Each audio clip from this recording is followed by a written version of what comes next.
Ex CM ఇప్పుడు ఈయన జగన్మోహన్ రెడ్డి ఏదేదో మాట్లాడుతున్నారు, ట్వీట్లో ఏదో పడుతున్నారు, రేపు కూడా వస్తారు అంటున్నారు. నేను డైరెక్ట్ క్వశ్చన్ అండి, డాక్టర్ సుధాకర్ అనే వ్యక్తి మాస్క్ అడిగిన పాపానికి నడి రోడ్డు మీద రెక్కలు విడిచి చొక్కా ఇప్పి కొట్టిన సందర్భం మర్చిపోయారా?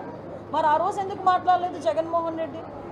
ఆ రోజైతే భావ స్వేచ్ఛా ప్రకటన, ఆ రోజైతే అదే చంద్రబాబు నాయుడు గారు అమరావతి చూడటానికి వెళ్తే బస్సు మీద రాళ్ళు ఇసురుతూ ఉంటే ఆ రోజు ఎందుకు రాళ్ళు ఇసిరారంటే భావ స్వేచ్ఛా ప్రకటన అని మాట్లాడారు. అదే పోలీస్ డీజీపీ ఆఫీస్కి పక్కనే ఉన్న మా సెంట్రల్ ఆఫీస్ మీద దాడి చేస్తే మా కార్యకర్తలకి బీపీ వచ్చింది అన్నారు. ఇవన్నీ ఎక్స్సీఎం మాట్లాడిన మాటలే కదా. ఈరోజు ఇప్పుడు అదే వరప్రసాద్ అని, మన రాజమండ్రిలో వరప్రసాద్ అని ఇసుక మాఫియా గురించి మాట్లాడితే పోలీస్ స్టేషన్లో కూర్చొని శిరోముండనం చేస్తే మరి ఆ రోజు ఎందుకు మాట్లాడలేదు? దళిత నాయకుడు ఆ రోజు దళితులు ఎందుకు శిరోముండనం చేశారు అని చెప్పి ఆ రోజు ఎందుకు మాట్లాడలేదు? ఆ రోజు ఎందుకు వరప్రసాద్ ఇంటికి వెళ్ళి పలకరించలే? ఆ రోజు ఎందుకు డాక్టర్ సుధాకర్ ఇంటికి వెళ్ళి పలకరించలే?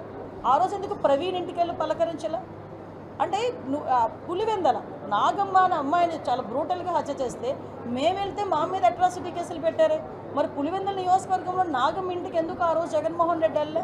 ఈరోజు రాజకీయ లబ్ధి గురించి కులాలని మతాలని రెచ్చగొట్టడానికి మాత్రమే ఈరోజు తప్పు చేసిన వాడి ఇంటికి, అదేవిధంగా గాంజాయి బ్యాచ్ వాళ్ళ ఇంటికి వెళ్తున్నాడంటే అతని బ్యాక్గ్రౌండ్ ఏంటో మనం కూడా ఆలోచించుకోవాలి, ప్రజలు కూడా ఆలోచించుకోవాలి.